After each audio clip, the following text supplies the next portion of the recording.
The Hundred Years' War was not necessarily a war.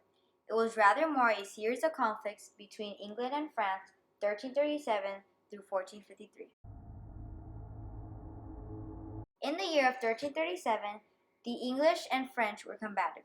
Charles IV was the ruler of France from June 1294 to February 1328. Charles then died November 28, 1378. Charles only had a cousin and an uncle left in his family. France and England both thought different people should be king.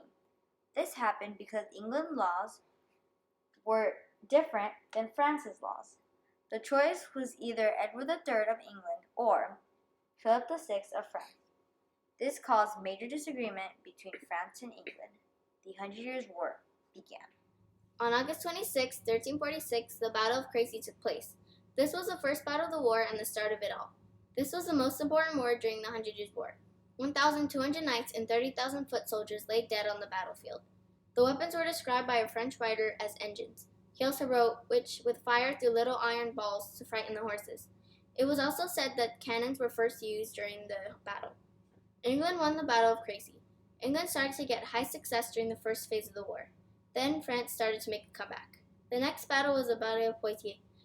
This battle took place September 19, 1356. This battle resulted in being the second great victory of England. During the battle, England decided to use their same tactics as in the Battle of Crécy. As for France, their troops were divided into 4 parts. 100 elite knights stood at the front and were led by General Clermont. The other 3 parts were infantry and were led by the Duke of Orleans, King John, and the Dauphin. On October 25, 1415, the Battle of Agincourt took place. This battle was won by England. During the Battle of Orleans, Joan began to pass out food to the poor and paychecks to the soldiers. This battle was one of the greatest successes for the French. The Battle of Orleans was the turning point in the war. Joan of Arc was 17 years old when she fought in this battle. Joan led French forces during the battle. After this, the Battle of Castellon took place on July 17, 1453. This was yet another French victory. Joan of Arc was born on January 6, 1412, her real name being Jeanne d'Arc. Joan had 3 brothers and 1 sister. When she was young, she was taught by her mother to be religious. At the young age of 13, Joan of Arc began hearing voices she believed were coming from God.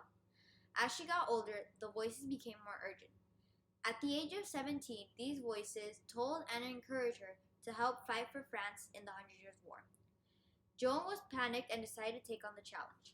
Joan was stopped by her whole family and her small town. Joan managed to get around her family, and off she went to the Hundred Years' War. The first battle Joan fought was the Battle of Georgia. The Battle of Georgia was fought June 11 through 12, 1429, in a small town of France, 10 miles from Orleans, which the French took victory of.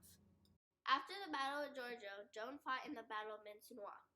June 15, 1429 marked the date of this battle. This battle was in a small town on the other side of Orleans. England thought they could use a bridge to easily invade, but the French placed their troops on the bridge to defend. The Battle of Orleans was a battle that Joan of Arc fought in. This battle took place on May 4th through 7th, 1429. One of the longest wars in history came to an end on October 19, 1453. This war was fought for not only 100 years, but 116 years. The war would have gone on if Bordeaux did not end up surrendering. This meant that Calais was the only English land left in possession of France. Joan of Arc was captured a year later by the Burgundians. After the Battle of Orleans, on May 30th, 1431, Joan of Arc was burned at stake at the age of 19 for heresy. Joan's last words were, "Now keep it always in my sight until the end." At last, France took the victory of the Hundred Years' War, and Henry VI was crowned King of France in Paris. Even after Joan's death, her legend still grew. In the year 1436, a woman named Claude d'Armboise pretended to be Joan of Arc. Although there were several women who pretended to be Joan, none of them were as successful as Claude. In 1435, Claude started planning her Joan of Arc scheme. She started pretending to be a male soldier. Then she went on to meet Joan's brothers Pierre and Jean on May 14, 1436. She got them to agree to the idea of her pretending to be Joan. It was said that Claude was a strong resemblance of Joan. Claude cut her hair short and frequently wore men's clothes. When Claude and Joan's brothers went to meet some noblemen, they were so impressed that they gave her a horse, a hooded cloak, and a sword. But in Cologne, an inquisitor suspected Claude of witchcraft. He then sent men to find her, but she got away with the help from the Comte de Lanenberg. After this, Claude left for France and was safe there for the time being.